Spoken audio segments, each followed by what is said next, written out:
This is the second step in our path of influence. The first episode opened the door. Now we move further.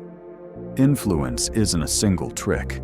It's a collection of precise moves that over time reshape how the world responds to you. Today, we uncover more of those moves, subtle, powerful, and lasting. Tactic 6. Strategic compliments.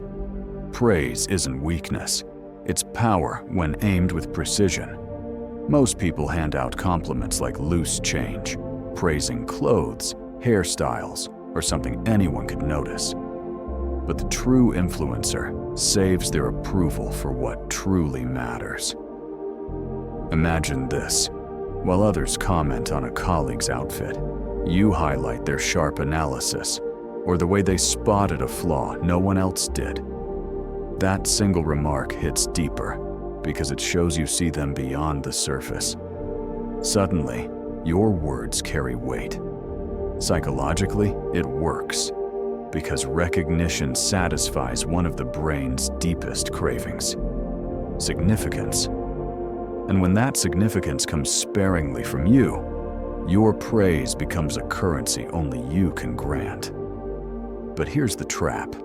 Push it too far, and it mutates into flattery. Once people sense you're using praise to manipulate, its value evaporates.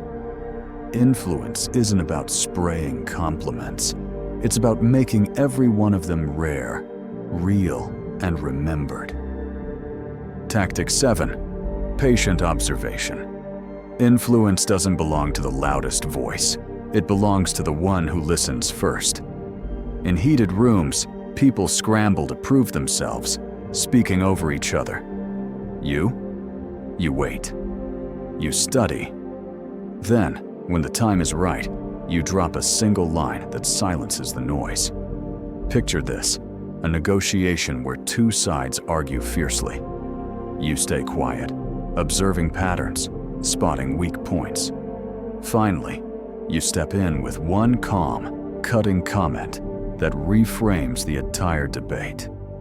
Instantly, everyone shifts toward you. Psychology explains why. Patience signals discernment. The human brain values the person who appears to have processed more, even if you simply paused longer. Your silence makes your words feel scarce, and scarcity breeds power. But here's the mistake. Wait too long, and you vanish into the background. Observation without decisive action just looks like hesitation. Influence comes not from watching forever, but from striking at the moment others least expect. Tactic 8. Controlled emotions. Emotions are a double-edged sword. They reveal too much when uncontrolled, but when mastered, they command respect. Imagine this. In a business deal, someone mocks your idea, expecting you to snap. Instead, you pause, you breathe, and you respond with calm clarity. Suddenly, they look unprofessional, while you stand untouchable. The psychology? Emotional control signals dominance. People instinctively trust stability because it represents safety. A leader who can't be rattled feels stronger, wiser, inevitable.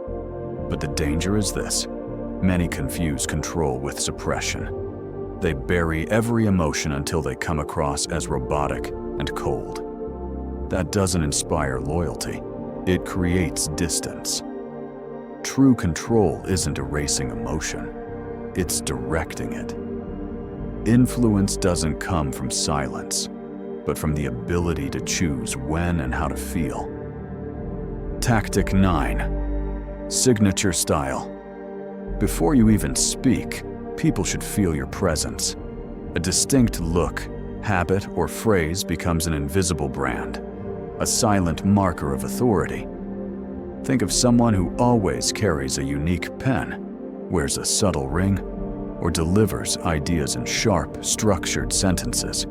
Even when absent, that image lingers. People recall them instinctively because their style has carved a place in memory. The psychology is simple. The brain craves patterns. Once it recognizes yours, it ties it to respect, competence, and familiarity. You don't have to fight for attention. It comes naturally. But beware, most overdo it. They chase extremes, wearing outlandish outfits or forcing quirks, and instead of authority, they become caricatures. Signature style works only when subtle, consistent, and authentic. True influence doesn't scream, it whispers, and people lean closer to hear. Tactic 10. Knowledgeable storytelling. Facts fade, but stories endure. If you want people to not only listen but believe, you must master storytelling. Picture this. You're explaining a complex strategy. Instead of a dry explanation, you frame it as a tale of a king and his advisor. The lesson doesn't just enter their minds, it hooks their emotions. Hours later, they forget the numbers, but the story still guides their choices. Psychologically, stories bypass logic and travel straight to memory and emotion. They make your ideas stick because the brain is wired for narrative. It remembers beginnings, conflicts, and resolutions far more than abstract facts. But the mistake? Rambling. Too many storytellers drown in details with no point. Influence isn't built on entertainment. It's built on clarity. Every story must land with purpose, leaving your audience not just entertained, but changed. These 5 seeds of influence, plant them within until we meet again.